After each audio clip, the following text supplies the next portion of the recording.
मघवन् इति होवाच एतं तु एव ते भूयः अनुव्याख्यास्यामि वस वस अपराणि द्वात्रिशं तं वर्षाणि इति सः अपराणि द्वात्रिशं तं वर्षाणि उवास तस्मै ಹ ಉವಾಚ. ಕರೆಕ್ಟ್.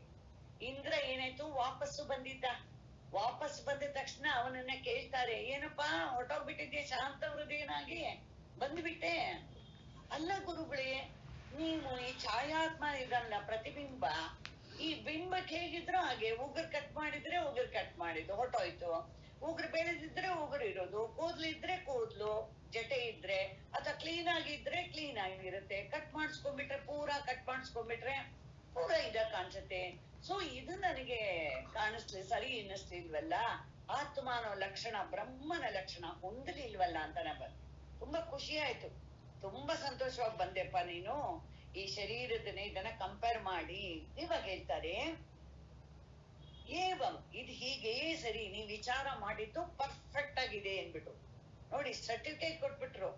ಮಾರ್ಕ್ ಕೊಡುವಾಗ ಹೇಗಿದ್ರೆ 100% ನಿನ್ನ ಆನ್ಸರ್ಗೆ ಅಂತ ಕೊಟ್ಬಿಟ್ರು. ಅವರು ಹೇಳ್ತಾರೆ ಏತಂ ಏವ, ಆತ್ಮನನ್ನೇ ನಾನು ಮಾತ್ರ ಉಪದೇಶ ಯಾರ ಬಗ್ಗೆ ಮಾಡ್ತೀನಿ, ಬದಲಾಯಿಸ್ತಾ ಇಲ್ಲ. ನಾನು ನಿಮ್ಗೆ ಮೊದಲು ಕಣ್ಣಲ್ಲಿ ನೋಡ್ಕೊಳ್ಳಿ ಅಂತ ಹೇಳಿದಾಗ್ಲೂ ದೃಷ್ಟೃವಾದ ಆತ್ಮನನ್ನೇ ಉಪದೇಶ ಮಾಡಿದ್ದೀನಿ ಅಲ್ವಾ. ನೀರಿನಲ್ಲಿ ನೋಡ್ಕೊಳ್ಳಿ ಅಂತ ಹೇಳುವಾಗ್ಲೂ ದೃಷ್ಟೃವಾದ ಆತ್ಮನನ್ನ ನಾನು ಉಪದೇಶ ಮಾಡಿದ್ದೀನಿ. ನೀವೇನ್ ಮಾಡ್ತಿದ್ದೀರಾ, ದೃಶ್ಯವನ್ನ ಹಿಡಿತಾ ಇದ್ದೀರಾ. ಇವಾಗ ಏನಾಯ್ತು, ನಿನಗಿದು ದೃಶ್ಯ ಅಂತ ಗೊತ್ತಾಯ್ತು. ಯಾವುದು, ನೀರಿನಲ್ಲಿ ಕಾಣಿಸೋ ಪ್ರತಿಬಿಂಬ ಅಲ್ವಾ, ಅಥವಾ ಕನ್ನಡಿಯಲ್ಲಿ ಕಾಣಿಸೋ ಪ್ರತಿಬಿಂಬ ದೃಶ್ಯ ಅಂತಾಯ್ತು. ಇದನ್ನ ನೀವೇನ್ ಮಾಡಿದ್ರಿ, ಇವಾಗ ಬಿಟ್ರಿ. ಸೊ ಇವಾಗ ಏನಾಯ್ತು, ನಾನು ನಿನಗೆ ಆತ್ಮನನ್ನೇ ಅಂದ್ರೆ ದೃಷ್ಟೃವಾದ ಆತ್ಮನನ್ನೇ, ಪ್ರಕಾಶಕನಾದ ಆತ್ಮನನ್ನೇ, ಎಲ್ಲದಕ್ಕೂ ಆಸ್ಪದವಾದ ಆಶ್ರಯವಾದ ಅಯನವಾದ, ಮಂತ್ರ ಪುಷ್ಪದಲ್ಲಿ ಹೇಳ್ತೀವಲ್ಲ, ಯೋಪಾಂ ಪುಷ್ಪಂ ವೇದ ಪುಷ್ಪವಾನ್ ಪ್ರಜಾವಾಹನ್ ಪಶುಮಾನ್ ಭವತಿ. ಏನಾಗಂದ್ರೆ ಯೋ ಅಪಾಂ ಪುಷ್ಪಂ ವೇದ ಅಂತಂದ್ರು. ಏನು ಪುಷ್ಪ ಅಂತ ನೋಡಿ, ಎಲ್ಲರ ಅನುಭವದಲ್ಲೂ ಇದೆ. ಒಂದು ಮಗು ಹುಟ್ಟಿತು ಅಂದ್ರೆ ಹಾಸ್ಪಿಟ್ಲಲ್ಲಿ ಎಲ್ಲರೂ ಕಾಯ್ತಾ ಇರ್ತಾರೆ ಅಲ್ವಾ. ಅದು ಒಂದೇ ಟೈಮು, ಮಗು ಅತ್ತಾಗ ಎಲ್ಲಾರ್ಗು ಸಂತೋಷ ಆಗೋದು. ಆಮೇಲೆ ಬೇರೆ ಟೈಮಲ್ಲಿ ಅತ್ತಾಗೆಲ್ಲ ಇಷ್ಟ ಆಗೋಲ್ಲ, ನಮ್ಗೆ ದುಃಖ ಆಗತ್ತೆ. ಬಟ್ ಹುಟ್ಟೋವಾಗ ಮಾತ್ರ ಅತ್ತಾಗ ಸಂತೋಷ. ಏನಂತೂ ಅದೇ ಪುಷ್ಪ ಪ್ರಕಟ ಆಯ್ತು. ಯಾವುದರಿಂದ ಪ್ರಕಟ ಆಯ್ತು ಯೋಚನೆ ಮಾಡಿ, ಇದೇ ಪಂಚಭೂತಗಳಿಂದ. ಬಟ್ ಪ್ರಕಟ ಆದವನು ಯಾರು, ಅವನು ಎಲ್ಲರಿಗೂ ಯಾರ ಆಶ್ರಯನೋ ಅವನೇ ಪ್ರಕಟ ಆಗಿ, ಅವನನ್ನ ಬಿಟ್ಟು ಇಲ್ಲಿ ಎಲ್ಲರೂ ನಾವೆಲ್ಲರೂ ಪುಷ್ಪಗಳ ತರ. ಆದ್ರೆ ನಮಗೆ ನಮ್ಮ ವ್ಯಾಲ್ಯೂ ಗೊತ್ತಿಲ್ಲ, ನಮ್ಮ ಕೆಪಾಸಿಟಿ ಗೊತ್ತಿಲ್ಲ, ನಮ್ಮ ಮನಸ್ಸಿನ ಶಕ್ತಿ ಗೊತ್ತಿಲ್ಲ, ಇಂದ್ರಿಯಗಳ ಶಕ್ತಿ ಗೊತ್ತಿಲ್ಲ. ಯಾಕೆ ಅಂದ್ರೆ ಭೋಗವನ್ನೇ ನಾವು ಗ್ರೇಟ್ ಆಗಿ ತಿಳ್ಕೊಂಡಿರೋದು. ಬಟ್ ಯಾವಾಗ ನಮ್ಗೆ ಶ್ರವಣ, ಗುರುಮುಖದಿಂದ ಶ್ರವಣ ಬರುತ್ತೋ ಆವಾಗ ನಿಜವಾಗ್ಲೂ ನಾವು ಪುಷ್ಪವಾನ್ ಪ್ರಜಾವಾನ್ ಪಶುಮಾನ್ ಭವತಿ ಆಗ್ಬಿಡ್ತೀವಿ. ಯಾಕೆಂದ್ರೆ ತುಂಬಾ ಚೆನ್ನಾಗಿ ನಮಗ್ ಗೊತ್ತಾಗತ್ತೆ, ಓಹೋ ನಾನು ಈ ಶುದ್ಧ ಚೈತನ್ಯ ಸ್ವರೂಪವಾಗಿ ಇದ್ದೀನಿ, ನನ್ನಲ್ಲಿ ಯಾವ ಬದಲಾವಣೆನೂ ಇಲ್ಲ. ಸೊ ಇಲ್ಲಿ ಒಟ್ಟಲ್ಲಿ ಇವ್ರಿಗೆ ತುಂಬಾ ಖುಷಿ ಆಯ್ತು. ಭೂಯ, ತಿರುಗೂ ನಾನು ನಿನಗೆ ಯಾವುದನ್ನ ಹೇಳ್ತೀನಿ, ಏತಂ ಏವ ಆತ್ಮಾನ, ಯಾವುದು ಹಿಂದೆ ಉಪದೇಶ ಮಾಡಿದ್ನ ಅದೇ ಆತ್ಮನನ್ನೇ ತಿರುಗು ಉಪದೇಶ ಮಾಡ್ತೀನಿ. ಆದರೆ ನೀನ್ ಏನ್ ಮಾಡ್ಬೇಕು, ಅಪರಾಣಿ ಇನ್ನು ದ್ವಾತ್ರಿಶಂತಂ ವರ್ಷಾಣಿ ಬಸ, ನೀನು 32 ವರ್ಷ ಏನ್ ಮಾಡ್ಬೇಕು, ಬ್ರಹ್ಮಚರ್ಯ ವಾಸ ಮಾಡು, ತಪಸ್ಸು ಮಾಡು, ಏಕಾಗ್ರತೆಯಿಂದ ಇಂದ್ರಿಯವನ್ನ ಕಂಟ್ರೋಲ್ ಮಾಡಿಕೊಂಡು ವಿಚಾರ ರೂಪಿ ತಪಸ್ಸನ್ನ ಮಾಡು. ಸಹ ಅಪರಾಣಿ ತ್ರಿಶತಂ ವರ್ಷಾಣಿ, 32 ವರ್ಷಗಳಿಗೆ ವಾಸ ಮಾಡ್ದ. ತಸ್ಮೈ ಉವಾಚ, ಆವಾಗ ಏನಾಯ್ತು, ಪ್ರಜಾಪತಿ ಅವನಿಗೆ ಉಪದೇಶವನ್ನು ಮಾಡೋದಕ್ಕೆ ಹೇಳಿದ್ರು. ಖಂಡಿತ ನೀನ್ ತಿಳ್ಕೊಂಡಂಗೆ ಛಾಯಾ ಆತ್ಮ ಆತ್ಮ ಅಲ್ಲ ಅಂತ. ಇವಾಗ 10ನೇ ಕಂಠಕ್ಕೆ ಬಂದ್ಬಿಟ್ವಿ. ಇವಾಗ ಯಾರನ್ನ ಹೇಳ್ತಾರೆ? ಜಾಗೃತ ಅವಸ್ಥೆ ಎಲ್ಲ ಆಗೋಯ್ತು, ಹೇಳ್ಬಿಟ್ರು. ಏನು? ನೀರಿನಲ್ಲಿ ನೋಡ್ಕೋ, ಕನ್ನಡಿಲಿ ನೋಡ್ಕೋ, ಎಲ್ಲ ಜಾಗೃತ ಅವಸ್ಥೆ ಆಗೋಯ್ತು. ಇವಾಗ ಸ್ವಪ್ನಾವಸ್ಥೆಗೆ ಬಂದ್ರು. ಪರಮಾತ್ಮ ಎಷ್ಟು ಕೊಟ್ಟಿದ್ದಾನೆ ವಿಚಾರ ಮಾಡೋಕೆ? ಸ್ವಲ್ಪ ನೋಡಿದ್ರೆ ಎಲ್ಲ ಮೂರಾಗೇ ಇರುತ್ತೆ. ಬಹಳ ಚೆನ್ನಾಗಿದೆ. ಒಂದು ಜೀವ, ಜಗತ್ತು, ಈಶ್ವರ. ಆಮೇಲೆ ಪ್ರಮಾತೃ, ಪ್ರಮಾಣ, ಪ್ರಮೇಯ, ಜಾಗೃತ, ಸ್ವಪ್ನ, ಸುಷುಪ್ತಿ. ಇಷ್ಟಿಷ್ಟೇ ತಾನೆ. ಎಲ್ಲ ಮೂರಾಗಿ ಎಲ್ಲ ವಿಚಾರ ಮಾಡಿದ್ವಿ. ಇವಾಗ ಏನಾಯ್ತು? ಸ್ವಪ್ನಕ್ಕೆ ಬಂತು. ಸ್ವಪ್ನ ವಿಚಾರವನ್ನು ಮಾಡ್ತಾರೆ. ಓಂ ಸ ಏಷ ಸ್ವಪ್ನೆ ಮಹೀಯಮಾನಶ್ಚರತಿ ಏಷ ಆತ್ಮೇತಿ ಹೋವಾಚ ಏತದ್ ಅಮೃತಂ ಅಭಯಂ ಏತದ್ ಬ್ರಹ್ಮೇತಿ ಸಹ ಶಾಂತ ಹೃದಯ ಪ್ರವವ್ರಾಜ ಸಹ ಅಪ್ರಾಪ್ಯೈವ ದೇವಾನ್ ಏತದ್ ಭಯಂ ದದರ್ಶ ತತ್ ಯತ್ ಆಸೀತ್ ಅಪೀದಂ ಶರೀರಂ ಅಂದಂ ಪ್ರತಿ ನ ಅನಂದಂ ಅನಂತಃ ಸ ಭವತಿ ಯದಿ ಅಸ್ರಾಮೋ ನೈವ ಏಷ ಅಸ್ಯ ದೋಷೇನ ದುಷ್ಯತಿ ನ ವಧೇನ ಅಸ್ಯ ಹನ್ಯತೆ ನ ಅಸ್ಯ ಸ್ರಾಮ್ಯೇಣ ಸ್ರಾಮೋ ಘ್ನಂತಿ ತ್ವೇವ ಏನಂ ವಿಚ್ಛಾದಯಂತಿ ಅಪ್ರಿಯವೇತ್ತ ಇವ ಭವತಿ ಅಪಿರೋದಿತೀವ ನ ಅಹಂ ಅತ್ರ ಭೋಗ್ಯಂ ಪಶ್ಯಾಮಿ ಇತಿ. ಈ 2 ಮಂತ್ರ. ಮೊದಲನೇ ಮಂತ್ರದಲ್ಲಿ ಏನ್ ಹೇಳಿದಾನೆ? ಯಹ ಏಷ ಸ್ವಪ್ನೆ ಮಹೀಯಮಾನಃ ಚರತಿ. ತುಂಬಾ ಕೇರ್ಫುಲ್ ಆಗಿ ಒಂದೊಂದು ಸೆಂಟೆನ್ಸ್ ಅಲ್ಲೂ ಎಲ್ಲಾ ವರ್ಡ್ ಅನ್ನು ಗಮನಿಸ್ಬೇಕು. ಏನು ಉಪದೇಶ ಮಾಡ್ತಿದ್ದಾನೆ ಇವಾಗ ನನಗೆ ಅಂತ ಅನ್ಕೋಬೇಕು. ಇವಾಗ ಇಂದ್ರನ್ನ ಮರ್ತು ಬಿಡೋಣ ಸ್ವಲ್ಪ ಸದ್ಯಕ್ಕೆ. ಪ್ರಜಾಪತಿ ಯಾರಿಗೆ ಉಪದೇಶ ಮಾಡ್ತಾ ಇದ್ದಾನೆ? ಈ ಮೈಕಿನ ಮೂಲಕ ಎಲ್ಲರಿಗೂ ನಮಗೆ ಉಪದೇಶ ಮಾಡ್ತಾ ಇದ್ದಾನೆ. ಏನಂತ? ಸ್ವಪ್ನದಲ್ಲಿ ಮಹೀಯಮಾನಃ ಪೂಜನೀಯವಾಗಿ ಚರತಿ ಸಂಚರಿಸುತ್ತಿದ್ದಾನೋ. ಇಲ್ಲಿ ಏನಾಗತ್ತೆ ಅಂದ್ರೆ ದೃಷ್ಟಿ ನೋಡ್ಬೇಕು. ಒಂದು ಸ್ವಪ್ನದಲ್ಲಿ ಓಡಾಡ್ತಿರೋನು. ಇವಾಗ ನನ್ನ ಸ್ವಪ್ನ ಆದ್ರೆ ಸ್ವಪ್ನದಲ್ಲಿ ಓಡಾಡ್ತಿರೋ ನಾನು, ಸ್ವಪ್ನವನ್ನು ನೋಡ್ತಾ ಇರೋ ನಾನು. ಇವಾಗ ಮಹಿಮಾ ಅಂತ ಹೇಳಿದ್ರಿಂದ ಸ್ವಪ್ನದಲ್ಲಿ ಓಡಾಡ್ತಿರೋವನ ಮಹಿಮೇನ, ಸ್ವಪ್ನವನ್ನು ನೋಡುವನ ಮಹಿಮೇನ? ಯೋಚನೆ ಮಾಡ್ಬೇಕು. ಮಹಿಮಾ ಅಂದ್ರೆ ಏನು? ಸ್ಪೆಷಾಲಿಟಿ. ಸ್ವಪ್ನದಲ್ಲಿ ಓಡಾಡ್ತಿರೋನು ಸ್ವಪ್ನದಲ್ಲಿ ನೀರು ಹಾಕ್ಬಿಟ್ರೆ ಒದ್ದೆ ಆಗ್ಬಿಡ್ತಾನೆ. ಚಳಿ ಆಗ್ಬಿಟ್ಟ ತಕ್ಷಣ ದುಃಖ ಆಗತ್ತೆ ಅವನಿಗೆ. ಆಮೇಲೆ ಇದರಿಗೂ ಒಳ್ಳೆ ಬಟ್ಟೆ ಹಾಕೊಂಡ್ ಮತ್ತೆ ಸುಖ ಆಗತ್ತೆ. ಹಾಗಾದ್ರೆ ಏನಾಯ್ತು? ಸ್ವಪ್ನದಲ್ಲಿ ಓಡಾಡುವ ನಾನು ಅಂತಿದೆಯಲ್ಲ, ಸುಖ ದುಃಖ ಯಥಾ ಪ್ರಕಾರ, ಏನು ಸ್ಪೆಷಾಲಿಟಿ ಏನಿಲ್ಲ, ಮಹಿಮೆ ಏನಿಲ್ಲ. ಆದ್ರೆ ಸ್ವಪ್ನ ದ್ರಷ್ಟ ಇದ್ದಾನಲ್ಲ, ಸ್ವಪ್ನ ನೋಡ್ತಾ ಇದ್ದೀನಿ ನಾನು ಇದೆ ಅಂತ, ಅದ್ರ ಮಹಿಮೆ ನೋಡು. ನೀರಲ್ಲಿ ಬಿದ್ರೂ ಬಿದ್ದಿಲ್ಲ, ಅಲ್ಲಿ ದುಃಖ ಆದ್ರೂ ನನ್ಗೆ ದುಃಖ ಆಗಿಲ್ಲ, ಅಲ್ಲಿ ಸುಖ ಆದ್ರೂ ಸುಖ ಆಗಿಲ್ಲ, ಭಯ ಆದ್ರೂ ಭಯ ಆಗಿಲ್ಲ.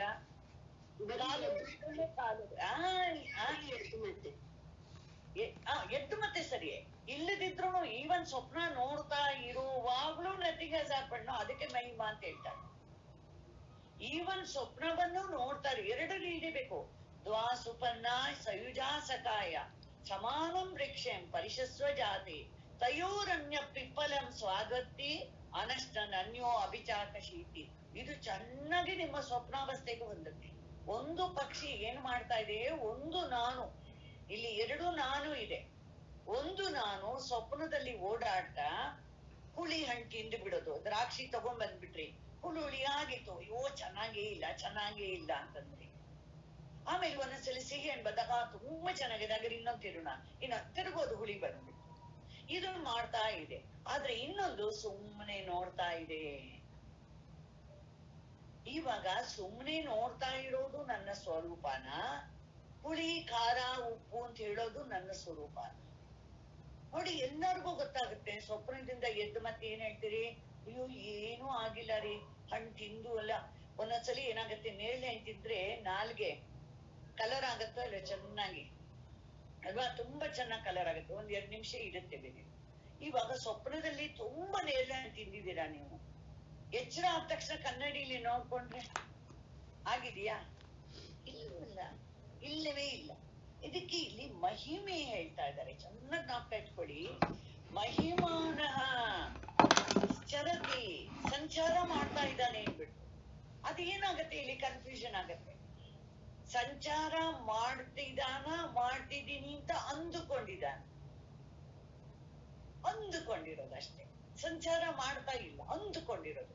ಯಾವಾಗ ಗೊತ್ತಾಗತ್ತೆ? ಎಚ್ಚರ ಆದ ಮತ್ತೆ ಗೊತ್ತಾಗುತ್ತೆ. The moment you get up, ಆವಾಗ ನಮಗ್ ಗೊತ್ತಾಗುತ್ತೆ. ಸೊ ಹೇಳ್ತಾರೆ, ಏಷ ಆತ್ಮ, ಅವನೇ ಆತ್ಮ. ಇಲ್ಲಿ ನಾವು ಯಾವುದಕ್ಕೆ ಕಾನ್ಸಂಟ್ರೇಟ್ ಮಾಡ್ಬೇಕು ಅಂದ್ರೆ ಮಹಿಮಾ ಅನ್ನೋದನ್ನ ನೋಡ್ಬೇಕು. ಅಲ್ಲಿ 2ರಲ್ಲಿ ಯಾವುದು ವ್ಯತ್ಯಾಸ ಅಂತ ನೋಡಿ, ಅವನೇ ಆತ್ಮ. ಹೇಗಿದ್ದಾನೆ ಅವನು? ಲಕ್ಷಣ ಎಲ್ಲ ಹೇಳ್ತಿದ್ದಾನೆ. ಏತದ್ ಅಮೃತಂ ಅಭಯಂ ಏತದ್ ಬ್ರಹ್ಮ ಇತಿ ಹೋವಾಚ ಅಂತ ಹೇಳ್ಬಿಟ್ಟ. ಇದೇ ಬ್ರಹ್ಮ, ಇದೇ ಅಮೃತ ಸ್ವರೂಪ ಅಂತ ಬಿಟ್ಟು ಹೇಳುವ. ಈ ಲಕ್ಷಣಗಳನ್ನ ಚೆನ್ನಾಗಿ ಮೇಲಕ್ಕೆ ಹಾಕ್ಬೇಕು. ನಾವೇನು ಇವಾಗ ಇಂದ್ರ ಆಗ್ಲಿ ಏನ್ ಮಾಡ್ಬಿಟ್ಟಿದ್ದಾನೆ, ಚರತಿ ಅನ್ನೋದನ್ನ ಶಬ್ದ ಹಿಡ್ಕೊಂಡಿದ್ದಾನೆ. ಬಟ್ ಈ ಶಬ್ದಗಳಿಗೆಲ್ಲ ಇಂಪಾರ್ಟೆನ್ಸ್ ಕೊಟ್ಟಿಲ್ಲ. ಮಹಿಮಾನಂಗೆ ಕೊಟ್ಟಿಲ್ಲ ಇಂಪಾರ್ಟೆನ್ಸ್. ಅಮೃತ ಅಭಯಂ ಇದಕ್ಕೆಲ್ಲ ಕೊಡ್ಲೇ ಇಲ್ಲ ಇಂಪಾರ್ಟೆನ್ಸ್. ಆದ್ರೂ ಏನಾಯ್ತು, ಸ್ವಪ್ನದಲ್ಲಿ ಓಡಾಡೋನು ಅಷ್ಟೇ ತಗೊಂಡು ಶಾಂತ ಹೃದಯ ಪ್ರಭವರಾಜ, ತುಂಬಾ ಮನಸ್ಸಿಗೆ ಆತ್ಮ ಅಂತ ನನಗೆ ಗೊತ್ತಾಗೋದು, ನನಗೆ ಅನುಭವದಲ್ಲಿದೆ ಅಂತ ಅಂದ್ಬಿಟ್ಟು ಹೊಟ್ಟೋಗ್ಬಿಟ್ಟ. ಆದರೆ ಸಹ ದೇವಾನ್ ಅಪ್ರಾಪ್ಯ ಏವ, ತಾನು ಹೋಗಿ ತನ್ನ ರಾಜ್ಯಕ್ಕೆ ಸೇರುವುದಕ್ಕೆ ಮುಂಚೆ, ನನ್ನದು ಅಂತ ಅಂದುಕೊಂಡಿರೋ ರಾಜ್ಯಕ್ಕೆ ಸೇರುವುದಕ್ಕೆ ಮುಂಚೆ ಸೇರದೇನೆ ಏತದ್ ಭಯಂ ತದರ್ಶಃ, ಅವನು ಏನ್ ಮಾಡ್ದ, ಓಹೋ ಕಷ್ಟ ಅಂದ್ರೆ ವಿಚಾರ ಮಾಡಿದ ತಕ್ಷಣ ಅವನಿಗೆ ಗೊತ್ತಾಯ್ತು, ಇದು ಏನೋ ಸರಿ ಇಲ್ಲ, ನಾನ್ ತಿಳ್ಕೊಂಡಿರೋದು it is not proper, now I understood it as wrong ಅಂತ ಚೆನ್ನಾಗಿ ಅವನಿಗೆ ಗೊತ್ತಾಗುತ್ತೆ. ತದ್ ಇದಂ ಶರೀರಂ ಯದಿ ಅಪಿ ಅಂಧಂ ಭವತಿ, ಕುರುಡನಾದ್ರೂ ಕೂಡ ಸ ಆನಂದ ಭವತಿ, ಕುರುಡನಾಗೋದಿಲ್ಲ. ಯದಿ ಶ್ರಾಮಂ, ಒಂದು ಕಣ್ಣು ಇಲ್ಲ ಅಂದ್ರೆ ಅಶ್ರಾಮ, ಏಷ ಅಸ್ಯ ದೋಷೇಣ ನ ದುಷ್ಯತಿ. ಅದೇ ಮಹಿಮೆ. ಒಂದು ನಡೀತಾ ಇರೋ ಬಿದ್ದು ಬಿಟ್ಟ, ಏನೋ ಚುಚ್ಚಿಬಿಟ್ಟು ಕಣ್ಣಿಗೆ, ಆ ಕಣ್ಣಿಗೆ ತುಂಬಾ ಗಾಯ ಆಗ್ಬಿಡ್ತು. ಇವಾಗ ಒಂದು ಕಣ್ಣು ಕಾಣಿಸ್ತಾನೆ ಇಲ್ಲ, ಒಕ್ಕಣ್ಣ ಆಗ್ಬಿಟ್ಟಿದ್ದಾನೆ. ಅವ್ ಎದ್ದವ ನೋಡ್ತಾ ಇರೋನು ಒಕ್ಕಣ್ಣ ಆಗಿದ್ದಾನ? ಇವನಿಗೆ ಅದೇ ನೋಡ್ತಾನೆ, ಇದೇನಪ್ಪ ಇದು, ಈ ತರ ಇದೆಯಲ್ಲ ವಿಚಾರ ಮಾಡಿದಾಗ. ಅಸ್ಯ ವಧೇನ, ಇವನ ವಧೆಯಿಂದ ಹನ್ಯತೆ. ಸ್ವಪ್ನದಲ್ಲಿ ಯಾರೋ ತಲೆ ಮೇಲೆ ಚೆನ್ನಾಗಿ ಹೊಡೆದು ಬಿಟ್ರು. ಆ ಸಿನಿಮಾಗಳು ಬೈ ಚಾನ್ಸ್ ನಾವೆಲ್ಲ ನೋಡ್ತೀವಲ್ಲ, ಎಲ್ಲಾದ್ರಲ್ಲೂ ಏನಿರುತ್ತೆ, ಆ ಹೀರೋ ಒಂದು 4-16 ಜನನ್ನ ಚೆನ್ನಾಗಿ ಹೊಡಿತಾನೆಲ್ಲ.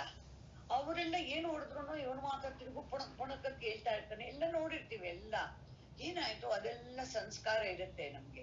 ನಮ್ಮ ಸ್ವಪ್ನದಲ್ಲಿ ಯಾರಾದ್ರೂ ಬಂದು ತಲೆ ಮೇಲೆ ಪಟ್ ಅಂತ ಹೊಡಿದ್ದಾರೆ, ಹೊಡೆದು ಬಿಟ್ರೆ ಏನಾಯ್ತು, ಅಚೇತನ ಬಿದ್ದು ಬಿಟ್ಟಿದೀವಿ.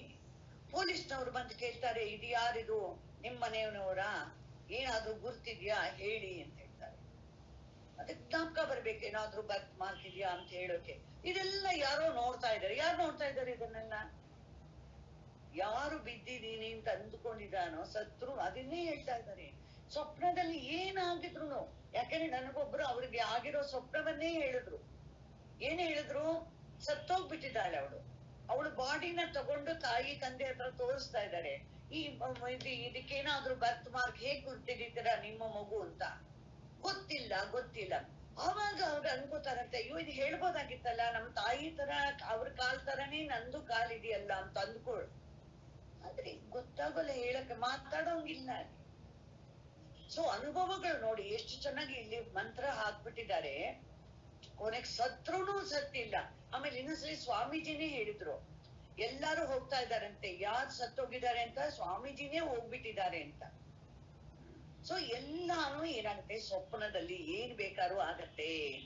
ಆಮೇಲೆ ಯಾರೋ ಅಟ್ಟಿಸ್ಕೊಂಡ್ ಬರೋಂಗಿರುತ್ತೆ ನೋಡಿ, ಏನಾಯ್ತು ಒಕ್ಕಣ್ಣ. ಆಮೇಲೆ ಇವನನ್ನು ನಂತಿ ಬಿಚ್ಚಾದ ಎತ್ತಿ ಅವನ ಕೊಲ್ಲೋದಕ್ಕೆ ಅಟ್ಟಿಸ್ಕೊಂಡ್ ಬರೋಂಗ್ ಬರ್ತಾರೆ. ಅಪ್ರಿಯ ವೇತ್ತ ಇವ ಭಗವತಿ, ಅಪ್ರಿಯವನ್ನು ಅರಿತುಕೊಂಡ ಅಂದ್ರೆ ತನಗೆ ಇಷ್ಟವಿಲ್ಲದಿರುವುದು ಆಗ್ತಾ ಇರೋಂಗೆ ಇರ್ತಾನೆ. ಅಪಿ ರೋದಿತಿ, ಅಳ್ತಾ ಇರ್ತಾನೆ. ಇದೆಲ್ಲ ಆದ್ರೂನು ಸ್ವಪ್ನವನ್ನ ನೋಡೋ ದ್ರಷ್ಟರು ಇದಾನಲ್ಲ, ಅವನಲ್ಲಿ ಏನೂ ಇಲ್ಲ. ಅವನ ಮಹಿಮೆ ನೋಡಿ, ಅದೇ ಅವನ ಸ್ಪೆಷಾಲಿಟಿ. ಎಲ್ಲ ಹೇಗಿದೆ ಅಂತ ಕೃಷ್ಣ 9ನೇ ಅಧ್ಯಾಯದಲ್ಲಿ ಬಹಳ ಚೆನ್ನಾಗಿ ಹೇಳ್ತಾನೆ. ಏನ್ ಹೇಳ್ತಾನೆ?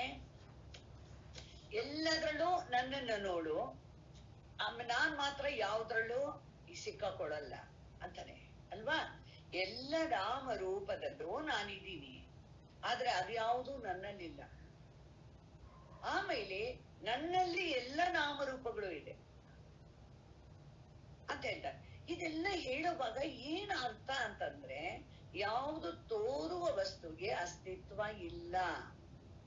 ಸ್ವಪ್ನ ಅನ್ನೋದು ತೋರುವ ವಸ್ತುನ, ಇರುವ ವಸ್ತುನ? ತೋರುವ ವಸ್ತು. It is only seen. ಇರುವುದು ಯಾರು? ಸ್ವಪ್ನ ದ್ರಷ್ಟ. ಇವಾಗ ಪ್ರಜಾಪತಿ ಯಾರನ್ನ ಉಪದೇಶ ಮಾಡ್ತಿದ್ದಾನೆ? ಸ್ವಪ್ನದಲ್ಲಿ ಓಡಾಡುವವನನ್ನ ಆತ್ಮ ಅಂತ ಹೇಳ್ತಾ ಇದ್ದಾನ, ಅಥವಾ ಸ್ವಪ್ನ ದ್ರಷ್ಟನನ್ನು ಆತ್ಮ ಅಂತ ಹೇಳ್ತಾ ಇದ್ದಾನ? ವಿಚಾರ ಮಾಡಬೇಕು. ದ್ರಷ್ಟೃವನ್ನೇ ಆತ್ಮ ಅಂತ ಹೇಳ್ತಾ ಇದ್ದಾನೆ. ಯಾಕಂದ್ರೆ ದ್ರಷ್ಟೃಗೆ ಮಾತ್ರ ಅಮೃತಂ ಅಭಯಂ ಅನ್ನೋದು ಹೊಂದುತ್ತೆ. ಇವನು ಭಯಪಟ್ಕೊಂಡು ನೋಡ್ತಾ ಇದ್ದಾನೆ ಸ್ವಪ್ನದಲ್ಲಿ, ಕೊಂದು ಬಿಡ್ತಾರೆ ಅಂತ. ಆ ಸ್ವಪ್ನ ನೋಡೋನು ಹೇಗಿದ್ದಾನೆ? ಅಮೃತವಾಗಿ, ಅಭಯ ಸ್ವರೂಪವಾಗಿ. ಅದ್ ಯಾವಾಗ ಗೊತ್ತಾಗುತ್ತೆ ಅಜ್ಞಾನಿಗಳಿಗೆ? ಸ್ವಪ್ನದಿಂದ ಎಚ್ಚರ ಆದ್ರೆ ಯಾಕಾಗಿಟ್ಟಿದ್ದಾನೆ ವಿಚಾರ ಮಾಡಿದ್ರೆ ಮನುಷ್ಯನಿಗೆ ಗೊತ್ತಾಗತ್ತೆ. ವಿಚಾರ ಮಾಡಿನೇ ತಿಳ್ಕೋಬೇಕು ಅಂತ ಹೇಳಿದ್ರು. ಇವಾಗ ಇವರು ಎಕ್ಸ್ಪ್ಲನೇಷನ್ ಕೊಡ್ತಾರೆ. ಭಾಷದ ಇನ್ನು ತುಂಬಾ ಇರೋದ್ರಿಂದ ಸ್ವಲ್ಪ ಮಾತ್ರ ಅದ್ರ ಬಗ್ಗೆ ಹೇಳ್ಬೇಕು. ಸ್ವಪ್ನದಲ್ಲಿ ಅಳುವುದು, ದುಃಖ ರೂಪ ಎಲ್ಲ ಅನುಭವ ಆಗತ್ತೆ. ಇದರಿಂದ ಇಂದ್ರನಿಗೆ ಏನಾಗೋಯ್ತು, ಸ್ವಲ್ಪ ಡೌಟ್ ಬಂತು. ಆದ್ರೆ ಅವನಿಗೆ ತುಂಬಾ ಗುರು ವಾಕ್ಯದಲ್ಲಿ ಇಂಪ್ಲಿಸಿಟ್ ಫೇತ್ ಇತ್ತು, ತುಂಬಾ ಶ್ರದ್ಧೆ ಇತ್ತು. ಅವನು ಹೇಳಿದ್ರು, ಬ್ರಹ್ಮನ ಲಕ್ಷಣವನ್ನ ಹೇಳಿದ್ದಾರೆ, ಈ ಲಕ್ಷಣ ಎಲ್ಲ ಈ ಸ್ವಪ್ನದಲ್ಲಿ ಓಡಾಡುವವನಿಗೆ ಕಾಣಿಸುತ್ತಾ ಇಲ್ಲ. ಹಾಗಾದ್ರೆ ಇದು ನಾನು ತಿಳಿದುಕೊಂಡಿರೋದು ಸರಿ ಇಲ್ಲ. ಬಟ್ ಅವನಿಗೆ ದ್ರಷ್ಟುನ ತಿಳ್ಕೋಬೇಕು ಅಂತ ಗೊತ್ತಾಗ್ಲಿಲ್ಲ, ಅದಕ್ಕೆ ಉಪದೇಶ ಬೇಕಲ್ಲ. ಸೊ ಅದು ಇಲ್ಲಿ ಮಾತ್ರ ನಾ ತಿಳಿದುಕೊಂಡಿರೋದು ತಪ್ಪು ಅಂತ ಗೊತ್ತಾಯ್ತು. ಅದ್ರಿಂದ ಅವನ್ ಏನ್ ಮಾಡ್ತಾನೆ, ತಿರುಗು ಪ್ರಜಾಪತಿ ಹತ್ರ ಬರ್ತೇನೆ.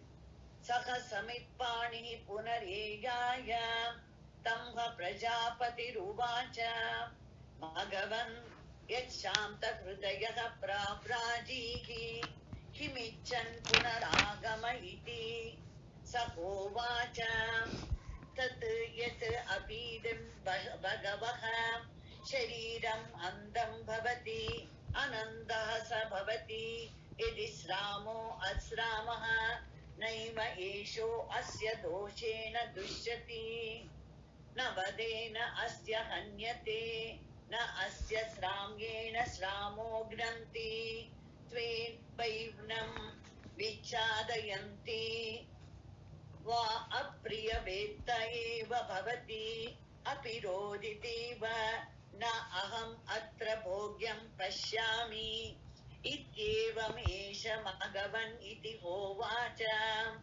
ಏತಂ ತು ಏವ ತೇ ಭೂಯೋ ಅನುವ್ಯಾಖ್ಯಾಸ್ಯಾಮಿ ವಸ ಅಪರಾಣಿ ದ್ವಾತ್ರಿಶಂ ತಂ ವರ್ಷಾಣಿ ಇತಿ ಸಹ ಅಪರಾಣಿ ದ್ವಾತ್ರಿಶಂ ತಂ ವರ್ಷಾಣಿ ಉವಾಸ ತಸ್ಮೈ ಹ ಉವಾಚ ಇವ್ರು ಹೇಳ್ದ ನನಗೆ ಈ ಸ್ವಪ್ನ ಅಲ್ಲಿ ಓಡಾಡುವನ ಬಗ್ಗೆ ನನಗೆ ಸ್ವಲ್ಪನೂ ಅದು ನನಗೆ ಸರಿ ಕಾಣಿಸ್ಲಿಲ್ಲ, ಅವನ ಆತ್ಮ ಅಂತ.